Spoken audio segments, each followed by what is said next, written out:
जी, अस्सलाम वालेकुम। Welcome back to my YouTube channel visual standard. आज हम लेक्चर स्टार्ट करने जा रहे हैं CS202 fundamentals of front end development का लेक्चर नंबर 2। आज हम इस लेक्चर में टॉपिक्स कवर करेंगे, टॉपिक नंबर 5, 6, 7 और 8। तो बिस्मिल्लाह करते हैं। सब स्टूडेंट ने कर लिए ज्वाइन? जी बिस्मिल्लाह करते हैं जी। टॉपिक नंबर 5 है हमारा डोमेन होस्टिंग FTP। यहाँ पे जो हमारा पहला लेक्चर था ना, लेक्चर नंबर 1, वो भी सारा थ्योरेटिकली था, और लेक्चर नंबर 2 का ये टॉपिक नंबर 5 ये भी थ्योरेटिकली है। तो इसमें से जो है ना वो एक दो MCQs पूछेंगे, ज़्यादा डिटेल में ना, शॉर्ट क्वेश्चन पूछेंगे ना लॉन्ग पूछेंगे, ठीक है। तो इसलिए हम जो है वो जो MCQs के रिलेटेड चीज़ें हैं वही इस टॉपिक में चेक करेंगे, ज़्यादा डिटेल में नहीं जाएंगे। डोमेन क्या होती है? हाँ, डोमेन नेम वो पूछ सकता है। Domain name is a dash name for your website, ठीक है। तो वहाँ पे आप उसको बता सकते हैं, ये यूनिक नेम होता है, ठीक है। और यूनिक नेम किस तरह होता है? नीचे उन्होंने एग्जांपल दिया, google.com ये यूनिक नेम है, माइक्रोसॉफ्ट ये यूनिक नेम है, टेक्नोलॉजी विजडम ये यूनिक नेम है, फेसबुक यूनिक नेम है। अगर हम अपना कोई एग्जांपल देखना चाहते हैं तो VULMS की वेबसाइट अगर हम देखते हैं, उसका लिंक देखते हैं, VULMS, ठीक है। ये जो है ना, ये हमारे पास यूनिक है। अगर मैं आपको अपना पोर्टफोलियो दिखाता हूँ तो ये जो है विजुअल स्टैंडर्ड ये यूनिक नेम है, ठीक है। अगर मैं आपको एक और पोर्टफोलियो दिखाता हूँ US दुआ का, तो ये जो US दुआ है ये भी हमारे पास जो है एक यूनिक नेम है, ठीक है। तो यूनिक हमारे पास जो होता है ना वो डोमेन का यूनिक नेम ही होता है। नीचे जी इसके कुछ पार्ट्स होते हैं। हाँ, यहाँ पे ये भी पूछ सकते हैं, is it that part of the uniform resource letter. वो पूछ सकते हैं कि क्या डोमेन का कोई पार्ट होता है, किसका पार्ट होता है, ठीक है। तो आप उसको बता सकते हैं ये यूनिफॉर्म रिसोर्स एलोकेटर का पार्ट होता है। इसके जो है ना कुछ पार्ट्स हैं जो हम देखते हैं जी, पार्ट्स ऑफ डोमेन नेम। जो इसका www होता है ये अलग पार्ट होता है, ये गूगल जो है ये डोमेन का नाम होता है, com.pk ये है वो, ये इसका अलग पार्ट होता है, ठीक है। उन्होंने हाईलाइट भी किए हुए हैं। उसके बाद जी सेकंड लेवल डोमेन कौन सी होती है, ये आपसे वो पूछ सकते हैं। Must be unique on the internet and registered with one of the ICANN, ठीक है। तो रजिस्टर फॉर स्पेसिफाई ये आप इसको पढ़ सकते हैं। इसमें जो है वो अगर पूछना हुआ उसने तो ये जो है वो चॉइस में पूछ लेगा, आप इस नाम को याद कर लें और इस नाम को याद कर लें, ठीक है। और उसके बाद जी होस्टिंग, थर्ड लेवल डोमेन जो होती है ना वो सब डोमेन होती है, ठीक है। ये भी आप एक लाइन देख लें। उसके बाद होस्टिंग देखते हैं जी, होस्टिंग क्या होती है। And internet hosting service is a service that run internet service allowing organisation and individual to serve content on internet.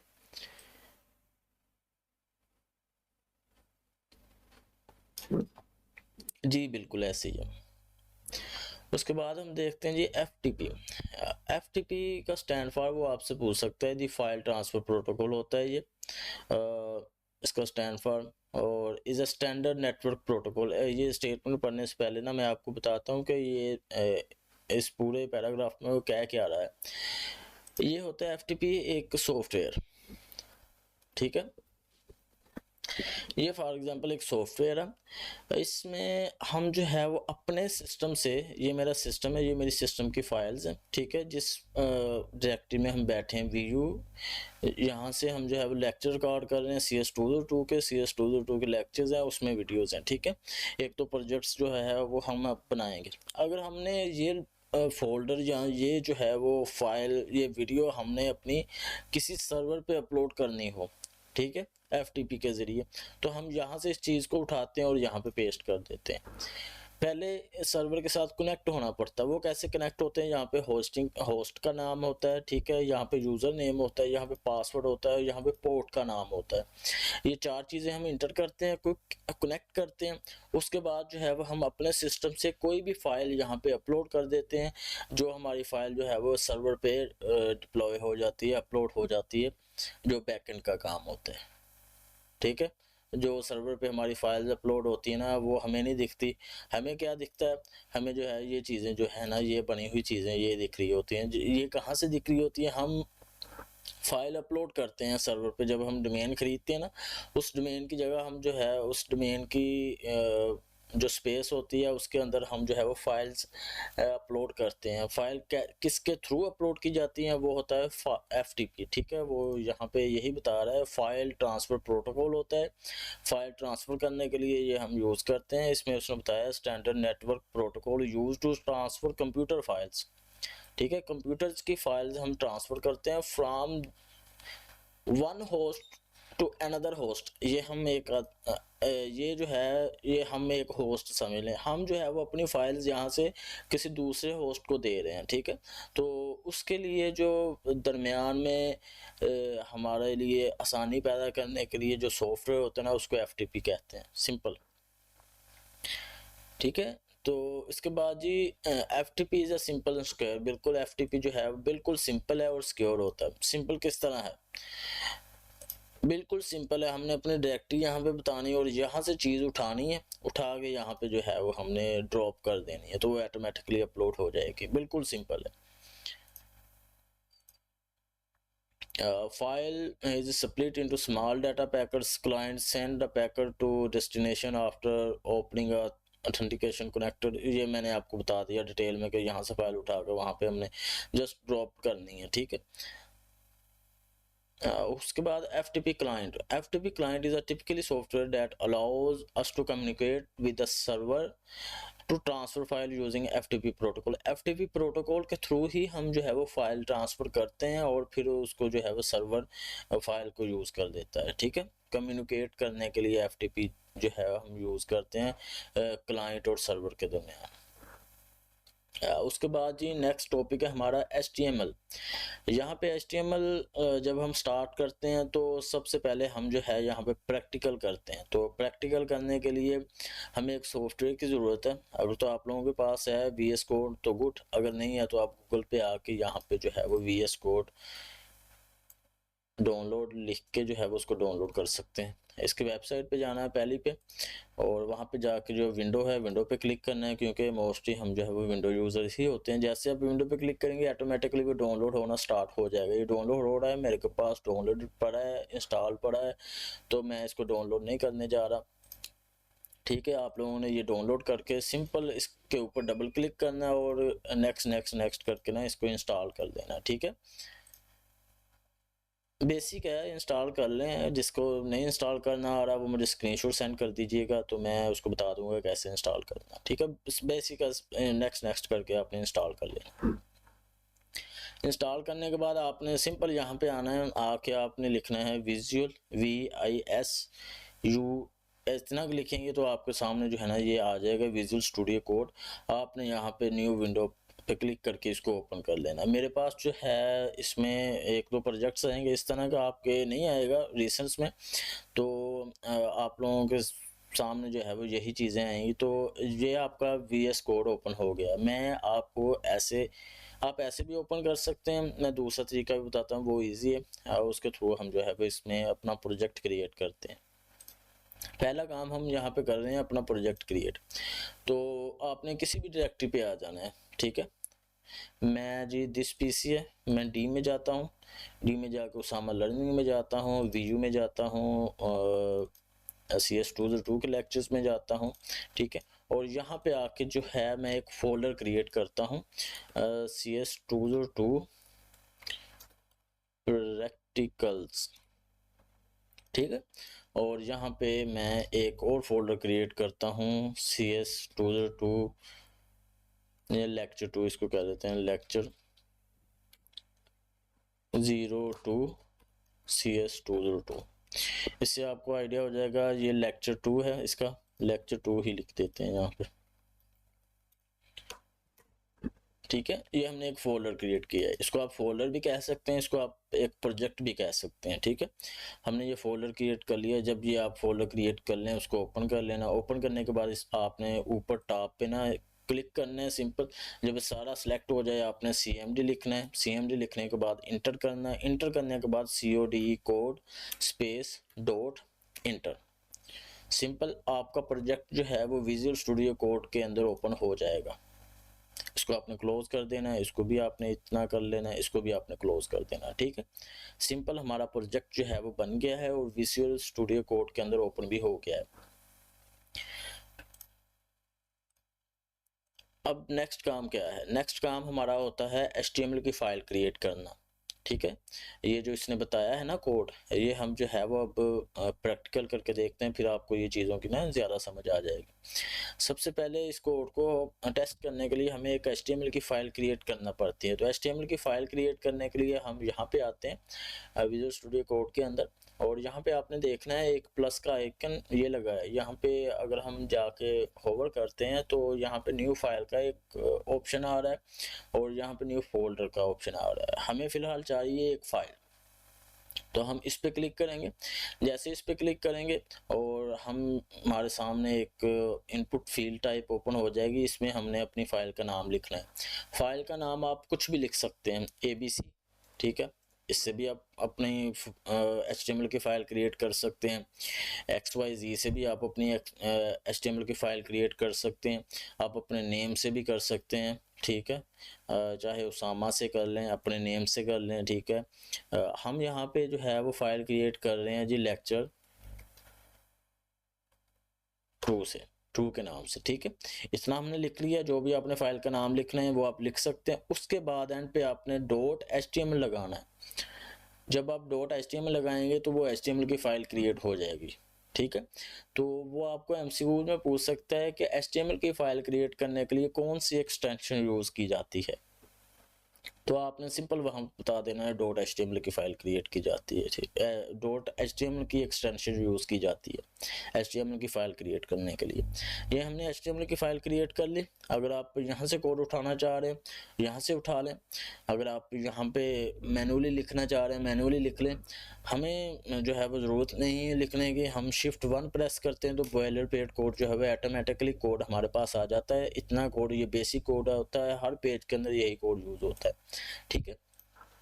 ये Shift 1 आप प्रेस करेंगे तो ये कोड आ जाएगा। अब हम बुक में चलते हैं। बुक में आगे देखते हैं वो क्या कह रहा है। वो कह रहा है जी ये चीज़ तो आपको पता है, HTML जो है वो मार्कअप लैंग्वेज होती है, हाइपरटेक्स्ट मार्कअप लैंग्वेज होती है। ये आपको MCQ में पूछा जा सकता है। उसके बाद इससे आप वेब पेजेस क्रिएट करते हैं अलॉन्ग विद CSS और जावास्क्रिप्ट, ठीक है। ये अब हमने एक वेब पेज क्रिएट कर लिया है बेसिक। अब ये स्ट्रक्चर ही बनाया है हमने। HTML से हम स्ट्रक्चर बनाएंगे, उसके बाद CSS यूज़ करेंगे, जावास्क्रिप्ट यूज़ करेंगे, एक हमारा वेब पेज क्रिएट हो जाएगा। तो हमने शुरुआत कर ली है HTML से। ये हमारे पास बेसिक कोड है जो इन्होंने यहाँ पे दिया हुआ है। तो यहाँ से समझने से बेहतर है हम यहाँ से समझते हैं कोड में, तो यहाँ से ज़्यादा समझ आएगी और उसके बाद हम बुक को जो है वो जल्दी जल्दी आगे पढ़ते जाएंगे। तो सबसे पहले हम लाइन नंबर 1 को देखते हैं। नीचे वाले कोड को आपने छोड़ देना है, ठीक है। बेसिक आपने पहली वाली लाइन देखनी है। पहले होता था हमारे पास HTML के जो है ना वर्जन होते हैं। हर जो भी सॉफ्टवेयर होता है ना उसके वर्जन होते हैं। HTML के भी ऐसे वर्जन थे। पहले HTML4 चलता था, उसके अंदर ये लाइन नहीं थी होती। ये किस लिए? ये हमें डॉक टाइप बताने के लिए, मतलब हम ब्राउज़र को बता रहे हैं कि हम कौन सा वर्जन यूज़ कर रहे हैं। ये बताने के लिए कि हम वर्जन जो है वो 5 यूज़ कर रहे हैं। डॉक टाइप HTML क्या है? ये ब्राउज़र को बताने के लिए कि हम कौन सा HTML यूज़ कर रहे हैं, उसके लिए हम जो है वो डॉक टाइप HTML का यूज़ करते हैं। सबसे पहले आपने ये ग्रेटर देन या लेस देन का साइन लगाना है, एक्सप्लेनेटरी मार्क, डॉक टाइप और HTML आपने लिख देना है। ये आपको अपने ब्राउज़र को बता रहे हैं कि हम जो है वो HTML5 यूज़ कर रहे हैं। इस लाइन का यही मकसद है। उसके बाद अगर आप देखें तो ये HTML है, ठीक है। HTML स्टार्ट कहाँ से हो रही है? HTML यहाँ से स्टार्ट हो रही है और इसके अंदर जो है वो 2-3 चाइल्ड हैं और यहाँ पे आके एंड हो रही है। HTML जो भी HTML के अंदर टैग होगा ना, उसका एक क्लोजिंग टैग होगा, एक स्टार्टिंग टैग होगा। इसी तरह HTML का स्टार्टिंग टैग ये है, ठीक है, और इसका एंडिंग टैग ये है। स्टार्टिंग टैग का कैसे पता चलता है? स्टार्टिंग टैग हम जो है वो ये लेस देन साइन होता है या ग्रेटर देन साइन होता है, जो भी है ये आपने लगाना है। फिर आपने जो है HTML लिखना है, HTML, उसके बाद आपने इसको क्लोज कर देना है, ठीक है। ये हमारे पास जो है वो इसका स्टार्टिंग टैग है और एंडिंग टैग के अंदर आपके पास ये स्लैश आ जाती है जस्ट। ये एंडिंग टैग यहाँ पे जो है वो मस्ट लगाना होता है। कुछ टैग्स होते हैं जो सेल्फ क्लोजिंग टैग्स होते हैं। ये टैग्स मैं इसको इसलिए कह रहा हूँ कि ये है ही टैग, ठीक है, इसको आप टैग कह लें। जो भी हम यहाँ पे ऐड करेंगे ना चीज़ें, उसको हम टैग ही कहेंगे, ठीक है जी बिल्कुल। HTML यहाँ से स्टार्ट हो रहा है, यहाँ पे एंड हो रहा है। हर एक टैग का एक स्टार्टिंग टैग होगा, एक एंडिंग टैग होगा, ठीक है। इसी तरह HTML का ये स्टार्टिंग टैग है और HTML का ये एंडिंग टैग है, सिंपल। और ये देखें, हेड का स्टार्टिंग टैग ये है और हेड का स्टार्टिंग टैग और एंडिंग टैग ये है। बॉडी का स्टार्टिंग टैग ये है और बॉडी का एंडिंग टैग ये है हमारे पास। ओके हो गया जी बिल्कुल। जो भी टैग आपने यूज करना है ना, उसका एक स्टार्टिंग टैग होगा और उसका एक एंडिंग टैग होगा। अब देखें, HTML यहाँ से स्टार्ट हो रही है, यहाँ पे एंड हो रही है, और उसके अंदर दो चीजें हैं, एक ये इसका चाइल्ड है और एक इसका ये चाइल्ड है। आपने इसको समझना ऐसे है कि ये पेरेंट है, ठीक है, उसके दो आगे बच्चे हैं, एक उसके बेटे का नाम हेड है और एक दूसरे उसके चाइल्ड का नाम बोटी है, ठीक है, सिंपल। हेड के अंदर उसके कुछ और चाइल्ड है, ठीक है, एक मेटा कह सकते हैं उसको, एक अलग, फिर उसके बाद टाइटल है, ठीक है, ये उसके अलग चाइल्ड है। अभी हम इसकी आउटपुट की तरफ नहीं जा रहे, अभी हम जस्ट इस कोड को समझ रहे हैं। ये हमारे पास डॉक टाइप है ब्राउज़र को बताने के लिए कि हम कौन सा वर्जन यूज़ कर रहे हैं, और ये HTML का स्टार्टिंग टैग है और इसका क्लोजिंग टैग ये है। जो भी आपने HTML के अंदर टैग्स यूज़ करने हैं, उसका एक स्टार्टिंग टैग होगा, एक उसका क्लोजिंग टैग होगा, सिंपल। और देख लें, हेड का भी एक स्टार्टिंग टैग है और हेड का एक क्लोजिंग टैग भी है। वैसे ही बॉडी का भी एक स्टार्टिंग टैग है और बॉडी का एक क्लोजिंग टैग भी है, सिंपल। इतनी चीज़ों की समझ आ गई है। चलें बुक की तरफ चलते हैं। अब वो यहाँ पे कह रहा है कि HTML basics, HTML documents, all document must start with the type declaration, ठीक है। जो भी हम HTML यूज़ करते हैं उसके स्टार्ट में हम टाइप डिक्लेरेशन लगाते हैं, एक वो ये है जी डॉक टाइप HTML, ठीक है, ये आपको MCQ में पूछा जा सकता है। उसके बाद ये see the following example, doc type पे हमने लगा ली, ठीक है, ब्राउज़र को बता दिया कि हम ये डिक्लेयर कर रहे हैं कौन सा वर्जन जी, 5th वर्जन। और उसके बाद एक HTML स्टार्ट हो रही है, ये HTML का एंडिंग टैग ये है, हेड स्टार्ट हो रहा है, हेड का एंडिंग टैग ये है, बॉडी यहाँ से स्टार्ट हो रही है, बॉडी का एंडिंग टैग ये है, ठीक है। अब हम जो है वो बॉडी के अंदर एक H1 यूज़ करते हैं और एक P यूज़ करके आपको बताते हैं। ये इसको टॉप पे ले चलते हैं और यहाँ पे हम जो है वो एक फॉर्मेट डॉक्यूमेंट में लाते हैं इसको। अब हम जो है यहाँ पे बॉडी के अंदर एक H1 यूज़ कर रहे हैं। H1 जैसे हमने यूज़ किया, ऑटोमेटिकली इसका स्टार्टिंग टैग ये आ गया और इसका एंडिंग टैग ये आ गया। इसको आप मैन्युअली भी लिख सकते हैं, अगर आप H1 इस तरह लिखना चाह रहे हैं तो आप H1 लिख सकते हैं। और ये हमारे पास जो है इसको स्टार्टिंग टैग है और ये इसका एंडिंग टैग है। इसके अंदर हम कह देते हैं ये जी CS202 लेक्चर नंबर 2 है जी हमारे पास, ठीक है, ये आ गया। उसके बाद हम एक P टैग लेते हैं। अब जैसे P टैग का नाम आया, आपके जहन में आना चाहिए कि भाई हाँ, इसका कोई स्टार्टिंग टैग होगा, स्टार्टिंग होगी और इसकी एंडिंग भी होगी, ठीक है। ये ब्लॉक समझ लें, अब ब्लॉक यहाँ से स्टार्ट हो रहा है और यहाँ पे एंड हो रहा है। इसी तरह P का ब्लॉक जो है, हम यहाँ से स्टार्ट कर रहे हैं और यहाँ पर एंड हो रहा है। इसके अंदर आपने जो भी कंटेंट लिखना है, जो भी डाटा लिखना है, जो ब्राउज़र पे शो हो, वो हम इसके अंदर जो है वो ऐड कर देते हैं। इसमें हम कहते हैं जी दिस इज P टैग, ठीक है, कंट्रोल S के साथ सेव करते हैं। अब इसको हमने ब्राउज़र पे ओपन करना है। कैसे करना है? जहाँ पर आपने ये HTML की फाइल क्रिएट की है ना, अपना प्रोजेक्ट क्रिएट किया, वहाँ पे चले जाना है। हमने प्रोजेक्ट कहाँ पे क्रिएट किया था? लेक्चर 2 के अंदर। उसके अंदर फाइल कौन सी बनाई है? लेक्चर 2 की। इस पर आपने डबल क्लिक कर देना है और ये जो है वो प्रोजेक्ट आपका ओपन होके आ जाएगा ब्राउज़र पे। इसको मैं जूम करता हूँ, ये देखें, ये CS202 लेक्चर 2 हमने यहाँ पे जो लिखा वही वहाँ पे शो हुआ, और उसके बाद P है, this is P tag, simple. और यहाँ पे डॉक्यूमेंट की जगह आप जो है वो लेक्चर नंबर 2 लिख सकते हैं।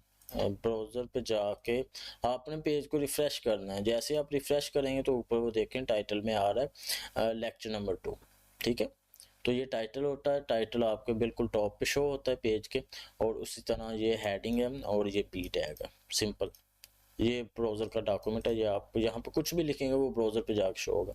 यहाँ पे समझने वाली बात ये है कि स्टार्टिंग ये है, एंडिंग ये है। इसके अंदर आप जो कुछ भी लिखेंगे ना वो हमारे पास जो है वो कंटेंट ब्राउज़र पे शो होगा। अब एक और चीज़ समझने वाली है यहाँ पर, एक तो हमने देख लिया यहाँ पे स्टार्टिंग टैग और क्लोजिंग टैग, इसको आप कहते हैं ये हमारे पास टैग है, ठीक है। जब सिंपल टैग के अंदर कोई कंटेंट ऐड हो जाता है, सिंपल टैग के अंदर कोई कंटेंट ऐड हो जाता है, फिर उन तीनों चीज़ों को हम कहते हैं एलिमेंट, ठीक है। इसको हम कहते हैं HTML एलिमेंट। HTML एलिमेंट के अंदर तीन चीज़ें होती हैं। पहली चीज़ स्टार्टिंग टैग, उसके बाद दूसरी चीज़ होती है इसका एंडिंग टैग, और तीसरी चीज़ होती है उसके अंदर कंटेंट। जब ये तीनों चीज़ें मिल जाती हैं वो हमारे पास एक HTML का एलिमेंट बन जाता है, ठीक है। ओके, हमने देख लिया ब्राउज़र पे कैसे शो होता है। और यहाँ पे वो कह रहा है जी दी HTML document itself begins with HTML and ending, ये मैंने बता दिया, इसका कोई स्टार्टिंग टैग होता है और उसका एंडिंग टैग भी होता है। इसी तरह विजिबल पार्ट जो होता है ना आपको ब्राउज़र पे शो होता है वो बॉडी के अंदर लिखा जाता है। बॉडी का भी एक स्टार्टिंग टैग है और इसका एंडिंग टैग है। ये देखें हमने ये बॉडी के अंदर ही सारा कुछ लिखा है ना, जो हमने बॉडी के अंदर लिखा है वो ब्राउज़र पे शो हो रहा है, ठीक है। ये शो हो रहा है जो बॉडी के अंदर हमने लिखा है। उसके बाद जी ऑल HTML हेडिंग्स किस तीन किस्म की होती हैं। HTML headings are defined with the H1 to H6, ये 6 किस्म की हेडिंग्स होते हैं, ये हम अपकमिंग लेक्चर में देखेंगे।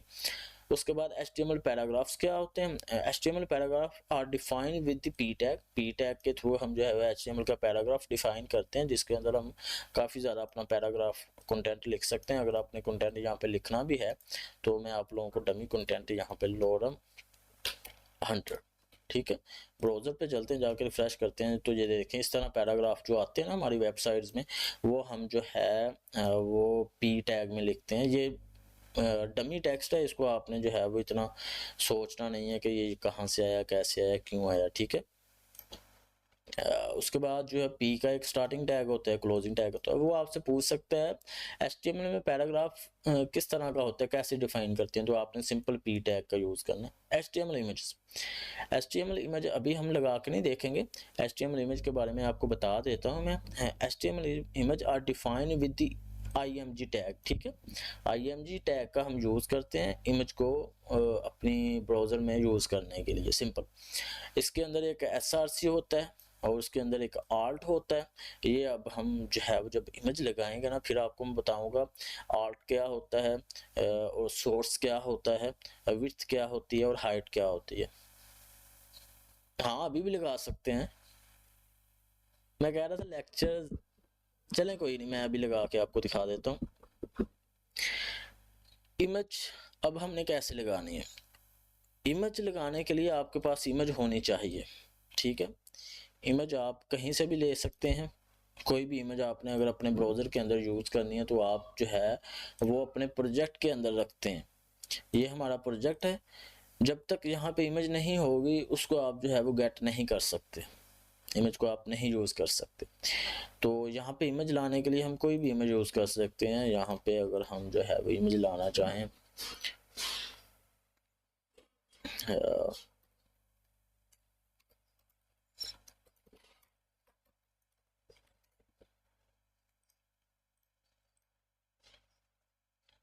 कौन सी इमेज लें, सुभान अल्लाह, चलो ये ले लेते हैं। इस पर हमने डाउनलोड पे क्लिक किया, ये हमने डाउनलोड कर लिया, डाउनलोड यहाँ पे आ गई है और इसका नेम हम जो है वो रीनेम कर देते हैं, ये इमेज 1 कह देते हैं इसको, और यहाँ से इसको Ctrl+X के साथ कट करते हैं और जो हमारा प्रोजेक्ट है ना उसके अंदर जाके हम इसको पेस्ट करते हैं। सिंपल, ये हमने इमेज जो है वो यहाँ पे पेस्ट कर दी है। जब हम ब्राउज़र अपना कोड में आएंगे, कोड में आगे देखेंगे तो ये हमारे पास इमेज आ गई है। तो इमेज को अब हमने कैसे यूज़ करना है, तो इमेज को यूज़ करने के लिए IMG टैग का यूज़ करते हैं। अब देखें कुछ टैग्स होते हैं जो सेल्फ क्लोजिंग टैग्स होते हैं, उनमें से एक इमेज भी सेल्फ क्लोजिंग टैग है हमारे पास। इसका कोई एंडिंग टैग नहीं है क्योंकि इसके अंदर हमने कुछ लिखना ही नहीं है, इसके अंदर हमने कुछ भी नहीं लिखना। जब इसके अंदर कुछ लिखेंगे तो फिर इसका एंडिंग टैग लगाएंगे ना। तो यहाँ पे हमने इसके अंदर कोई कंटेंट नहीं ऐड करना, हमने जस्ट एक इमेज ऐड की है। और इमेज का जो है ना IMG का कोई क्लोजिंग टैग नहीं होता, ये सेल्फ क्लोजिंग टैग है, बस इतना समझ लें आप। ओके, और इमेज को ऐड करने के लिए जो है वो इसके अंदर दो चीज़ें होती हैं।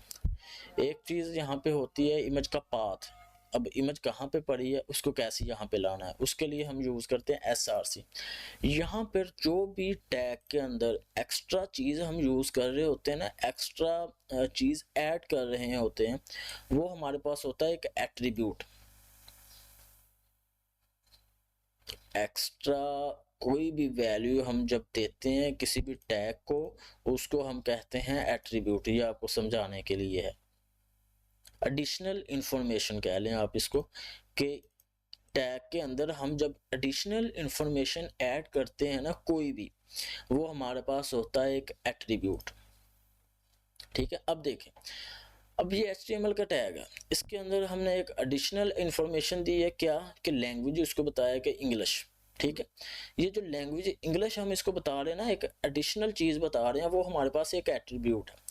अब यहाँ पे देखें मेटा एक टैग, इसके अंदर हमने ये लगाया हुआ है करेक्टर सेट, ये बाय डिफॉल्ट है, इसको समझने की जरूरत नहीं है। जस्ट आपने देखना है इसके अंदर कोई एडिशनल चीज़ है तो ये एट्रीब्यूट है। इसके अंदर ये नेम एडिशनल चीज़ है, ये एट्रीब्यूट है। कंटेंट एडिशनल चीज़ है, ये एट्रीब्यूट है। इनिशियल स्केल एडिशनल चीज़ है, ये हमारे पास एट्रीब्यूट है। सिंपल, जो भी टैग के अंदर एडिशनल चीज़ होगी वो एट्रीब्यूट होगा आपके पास। H1 है, H1 के अंदर हम क्लास ऐड करते हैं। क्लास को अभी आपने नहीं देखना कि क्या होती है, तो आपने जब यही देखना है कि यहाँ पे एडिशनल चीज़ है तो ये हमारे पास एट्रीब्यूट है। ID एट्रीब्यूट है, यहाँ पे एडिशनल चीज़ है। स्टाइल एडिशनल चीज़ है, एट्रीब्यूट है। ठीक है, तो ये सारी चीज़ें जो है वो हमारे पास एट्रीब्यूट होती हैं। जैसे इमेज के अंदर सोर्स एट्रीब्यूट। अब हमने सोर्स के अंदर इमेज का पाथ देना है कि इमेज कहाँ पे पड़ी है। इमेज हमारी इस HTML के साथ ही पड़ी है, तो हम इसको जो है वो यहाँ पे ले आते हैं। IMG, इमेज का नाम क्या है, IMG1 JPG। ब्राउज़र पे चलते हैं और यहाँ पे जाके रिफ़्रेश करते हैं तो ये हमारे पास इमेज आ गई। इमेज जो है, इमेज का साइज़ जो है वो काफ़ी बड़ा है। फुल जो है वो स्क्रीन मैंने एंड कर दी है, तो ये इमेज हमारी आ गई है ब्राउज़र पे। सिंपल, इमेज आपको दिखा दिया। अब इमेज के साथ ना एक एट्रीब्यूट और आता है आल्ट। आल्ट का मतलब होता है अल्टरनेटिव टेक्स्ट। ठीक है, अल्टरनेटिव टेक्स्ट में हम कहते हैं यहाँ पे इमेज1, कुछ भी इमेज के अबाउट आप लिख सकते हैं। यहाँ पे मैं लिखता हूँ कि ये हमारी इमेज1 है। कंट्रोल S के साथ सेव करता हूँ, जाके रिफ्रेश करता हूँ तो वो नहीं आ रहा जो हमने लिखा है। ये हमारी इमेज1 है। ये कब आएगा, जब हमारी इमेज का पाथ रॉन्ग होगा। हम यहाँ पे 2 लिख देते हैं। इमेज 12 बाई वाली इमेज हमारे पास कोई भी नहीं है। हम कंट्रोल S के साथ सेव करते हैं, ब्राउज़र पे जाके रिफ़्रेश करते हैं। जैसे हम रिफ़्रेश करेंगे तो ये देखें वो टेक्स्ट आ गया, अल्टरनेटिव टेक्स्ट। यूज़र को पता चल गया कि भाई हाँ यार, यहाँ पे ना कोई एक इमेज है जो लोड नहीं हो रही, तो वो यहाँ पे आइडिया ले सकता है कि भाई हाँ यार, यहाँ पे कोई इमेज होगी। ठीक है, तो बेसिक हमने इमेज यहाँ पे ऐड कर ली है। और उसके बाद हमने आल्ट का भी देख लिया कि भी आल्ट क्या होता है, अल्टरनेटिव टेक्स्ट। जब इमेज का पाथ गलत होगा तो फिर ये टेक्स्ट शो होगा। ठीक है, ये भी एक एट्रीब्यूट है और ये भी एक एट्रीब्यूट है। और इसके अंदर हम इसकी विड्थ और हाइट फिक्स कर सकते हैं। 100 पिक्सल विड्थ दे सकते हैं इसको, और हाइट जो है वो भी हम 100 पिक्सल कर सकते हैं। तो जैसे रिफ़्रेश करेंगे तो वो इमेज हमारे पास छोटी होके आ गई है। ठीक है, तो जो ये विड्थ लगाई है ये भी हमारे पास एट्रीब्यूट है, और जो हाइट लगाई है ये भी हमारे पास एट्रीब्यूट है। ठीक है, यहाँ पे हम समझ रहे हैं एट्रीब्यूट। इमेज लगाना भी देख लिया, एट्रीब्यूट भी देख लिया, तो ये हमारा जो है वो कंसेप्ट हो गया यहाँ पे क्लियर। ओके,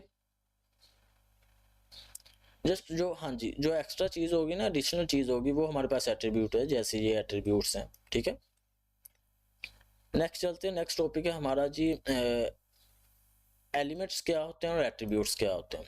एट्रीब्यूट भी हमने देख ली हैं और एलिमेंट का भी मैंने आपको बता दिया है। एक स्टार्टिंग टैग होता है, एक एंडिंग टैग होता है, उसके अंदर जो कंटेंट होगा ना, ये तीनों चीज़ों को मिला के हम उसको जो है वो एक एलिमेंट कहते हैं।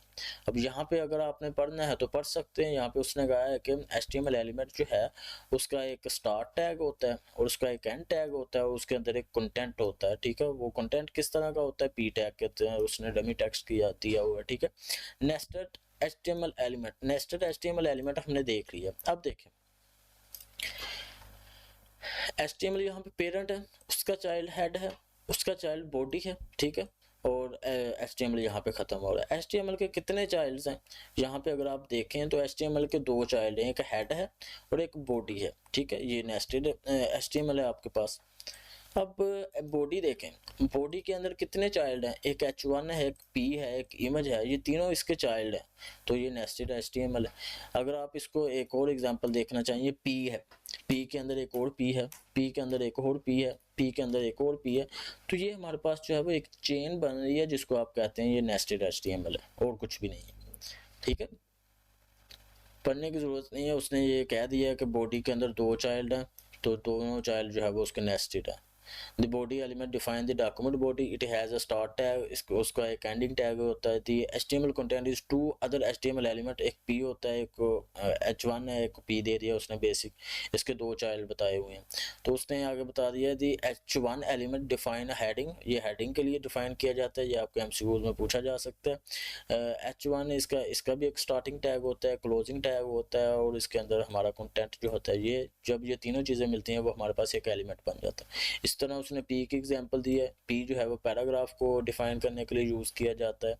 Don't forget the end tag, मैंने आपको पहले ही स्टार्टिंग में बताया कि आपने किसी चीज़ का एंडिंग टैग ख़त्म नहीं करना, ठीक है। जब आप ख़त्म करेंगे तो वो जो है वो सारी चीज़ें वही उसके अंदर लेगा। अब ये कैसे समझना है कि हम इसका स्टार्टिंग टैग क्यों, एंडिंग टैग क्यों मिस नहीं करते। तो एंडिंग टैग हम अगर H1 का यहाँ पे कर देते हैं डिलीट, अपने ब्राउज़र पे चलते हैं, जाकर रिफ़्रेश करते हैं, तो H1 जो है वो तो हमने उसके अंदर यही लिखा है, लेकिन वही स्टाइल जो है P को क्यों आ रहा है, क्योंकि यहाँ से वो HTML को स्टार्ट कर रहा है, उसको नहीं पता इसकी बाउंड्री क्या है, वो यहाँ तक आया, उसने देखा नहीं इसका क्लोजिंग टैग वो आगे आ गया, उसने P को भी H1 के अंदर ही इंक्लूड कर लिया। अब इसके आगे जो कुछ भी आप कंटेंट लिखेंगे ना, अनदर P, ठीक है, और उसके बाद इसको कॉपी करते हैं, पेस्ट पेस्ट पेस्ट पेस्ट, जितने भी आप P टैग्स देंगे ना वो सारे को जो है वो H1 ही कंसीडर करेगा, H1 की ही प्रॉपर्टी कंसीडर करेगा। इसलिए हम इसका क्लोजिंग टैग लगाते हैं। जैसे हमने इसका एंडिंग टैग लगाया, रिफ़्रेश किया, तो वो अब उसकी प्रॉपर्टी क्या है, यहाँ से लेके यहाँ तक एंड हो गया। हमने उसको बता दिया आपकी प्रॉपर्टी यहाँ से यहाँ तक एंड है, उसके बाद जो है वो ये चीज़ें अपनी असल हालत में आ गई हैं, ठीक है। इसलिए हम जो है वो क्लोजिंग टैग मिस नहीं करते। एम्प्टी HTML एलिमेंट क्या होता है, जिसके अंदर कंटेंट नहीं होता, ठीक है। HTML element with no content are called empty element, ठीक है। एक BR होता है, BR किस लिए हम यूज़ करते हैं, हम BR जो है वो लाइन ब्रेक करने के लिए यूज़ होते हैं। मैंने आपको बताया कुछ टैग्स होते हैं जो सेल्फ क्लोजिंग टैग्स होते हैं, उनके अंदर BR भी होता है। BR की यहाँ पे कैसे एग्जाम्पल देख सकते हैं, मैं चाहता हूँ CS202 लेक्चर 2, इसके आगे जो है वो मैं कहता हूँ विजुअल स्टैंडर्ड। मैं कहता हूँ कि ये जो विजुअल स्टैंडर्ड है ना, ये निचले वाली लाइन पे आना चाहिए। तो नीचे लाइन ब्रेक करने के लिए हम जो है वो BR का टैग यूज़ करते हैं। BR जो है ना वो सेल्फ क्लोजिंग टैग होता है, ये आपने याद करना है। BR जो है वो सेल्फ क्लोजिंग टैग होता है। ब्राउज़र पे जाकर रिफ्रेश करते हैं तो वो देखिए लाइन ब्रेक होगी। तो यहाँ पे उसने कहा है कि BR जो है वो is an empty element with out a closing tag, ठीक है। या आप इसको याद कर सकते हैं, या आपको MCQs में पूछा जा सकता है। वो एक लाइन ब्रेक करने के लिए यूज़ होता है। Empty elements can be closed in the opening tag like, ठीक है। इस तरह भी आप कर सकते हैं और दूसरी तरह भी आप लिख सकते हैं, दोनों एक ही है। और उसने बताया यूज़ लोअर केस टैग, आपने हमेशा जो है वो लोअर केस के अंदर ही लिखना है। आप कैपिटल के अंदर भी अपना टैग जो है वो यहाँ पे लिख सकते हैं। तो ये एग्जीक्यूट होएगा, ब्राउज़र पे चलते हैं, रिफ्रेश करते हैं तो वो एग्जीक्यूट हो रहा है। लेकिन ये अच्छी गुड प्रैक्टिस नहीं है। अगर आप वैसे भी देखें तो वैसे भी अच्छा नहीं लग रहा वो कैपिटल में, तो हमने हमेशा जो है वो स्मॉल में ही टैग्स का इस्तेमाल करना है। HTML एट्रीब्यूट्स, HTML का एट्रीब्यूट मैंने आपको बता दिया है क्या होते हैं। HTML element can have an attribute, इसके हर HTML एलिमेंट के एट्रीब्यूट होते हैं। Provide additional information about the element, ये अबाउट एलिमेंट जो है वो हमारा टैग होता है, उसके अंदर हम एडिशनल इंफॉर्मेशन ऐड करने के लिए यूज़ करते हैं। और उसके बाद उसने बता दिया कि लैंक यहाँ पे एक एट्रीब्यूट है, टाइटल भी एक एट्रीब्यूट होता है। टाइटल कहाँ पे शो होता है वो मैं आपको बता देता हूँ।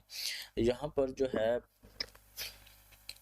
हम पी के ये जो है BR को ख़त्म करते हैं, ये लाइन ब्रेक के लिए यूज़ होता है। और यहाँ पे जो है अब हम विजुअल स्टैंडर्ड को भी कट करते हैं और यहाँ पे हम एक एट्रीब्यूट यूज़ करते हैं टाइटल। टाइटल के अंदर हम विजुअल स्टैंडर्ड दे देते हैं। टाइटल कब शो होगा, रिफ्रेश करता हूँ, जैसे ये चूहा मैं इसके ऊपर लेके जाऊँगा ना तो वो टाइटल शो हो जाएगा। ठीक है, तो टाइटल भी हमारे पास एक एट्रीब्यूट है। अब इसकी भी हमने एग्जांपल देख ली है। href एट्रीब्यूट, href भी एट्रीब्यूट होते हैं। जब हम एंकर टैग देखेंगे फिर हम समझेंगे। अभी फ़िलहाल आपकी समझने वाली चीज़ है कि एट्रीब्यूट क्या है। वो href भी एक एट्रीब्यूट है क्योंकि एक एडिशनल इंफॉर्मेशन है। इमेज के अंदर गूगल ये सोर्स भी एट्रीब्यूट है, विड्थ भी एट्रीब्यूट है, हाइट भी एट्रीब्यूट है। ठीक है, और आर्ट भी यहाँ पे एट्रीब्यूट है। ये सारी चीज़ें जो है वो हमने प्रैक्टिकल करके देख ली हैं। Lower case, always use lower case attribute. आपने हमेशा लोअर केस के अंदर ही सारी चीज़ें लिखनी है, चाहे वो एट्रीब्यूट हो चाहे वो टैग हो। ठीक है, और उसके बाद ये ऑलवेज क्वाइट एट्रीब्यूट वैल्यूज़, आपने हमेशा जो है वो एट्रीब्यूट के अंदर जब भी कोई वैल्यू यूज़ करनी है आपने कोटेशंस का यूज़ करना है। ठीक है, चाहे आप सिंगल कोटेशन कर लें चाहे आप डबल कोटेशन कर लें। अगर आप बाहर डबल कोटेशन कर रहे हैं तो आपने अंदर सिंगल कोटेशन करनी है। अगर आप बाहर सिंगल कोटेशन कर रहे हैं तो आपने अंदर डबल कोटेशन करनी है। फिलहाल बेसिक चीज़ जो है वो यही है, जब भी आपने टाइटल यूज़ करना है तो आपने कोटेशंस लगा के ही टाइटल को यूज़ करना है, वो इसमें यही बता रहा है। ठीक है, अब उसके बाद सिंगल कोटेशन और डबल कोटेशन उसने यहाँ पे बता दिया। अगर आप बाहर सिंगल कोटेशन यूज़ कर रहे हैं तो आपने उसके अंदर डबल कोटेशन यूज़ करनी है। Simple is that. ठीक है, यहाँ तक अगर किसी को नहीं कोई समझ आई, आज का लेक्चर हमारा एंड हो गया है, वो पूछ सकता है। नहीं, वो एंकर टैग में आपको समझाने को तो समझा दूँ, लेकिन इसमें ना थोड़ा सा टाइम लगेगा। लेक्चर पहले काफ़ी लेंथी हो गया। एंकर टैग हम नेक्स्ट लेक्चर में जो है वो कवर कर लेंगे, वो आगे आना है। हाँ जी, और पूछें। जो हमारे पास एट्रीब्यूट होता है ना, वो एडिशनल चीज़ टैग के अंदर, एलिमेंट के अंदर जो है ना एडिशनल चीज़ हमने उस पर इम्प्लीमेंट करनी होती है, इसलिए हम एट्रीब्यूट का यूज़ करते हैं। एडिशनल चीज़ क्या है, जैसे हम यहाँ पे टाइटल यूज़ कर रहे हैं, ये एक एडिशनल है। ठीक है, टैग के अंदर तो हम टाइटल को कैसे यूज़ करेंगे फिर। ठीक है, जो एडिशनल चीज़ हम यूज़ कर रहे हैं वो हमारे पास एक एट्रीब्यूट है। सिंपल, आपने यही याद करना है। एक टैग आ गया और उसके अंदर जो भी आपके स्टार्टिंग टैग के अंदर कोई भी चीज़ होगी वो आपके पास एक एट्रीब्यूट होगा। सिंपल।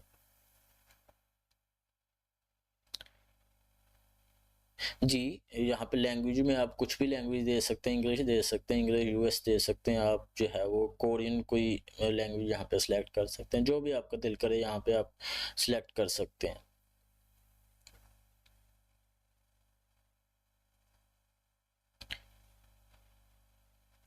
जी, लाइन जो है ना, लाइन ब्रेक करने के लिए जो है हम BR का यूज़ करते हैं।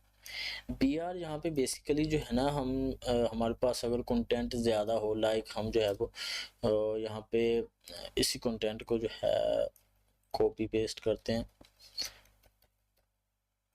एक कीवर्ड रैप कर लेते हैं, एक स्क्रीन में दिखे सारा कंटेंट। ब्राउज़र पे चलते हैं, रिफ्रेश करते हैं। अब देखें ये थोड़ा सा और इसको ना बढ़ा देते हैं,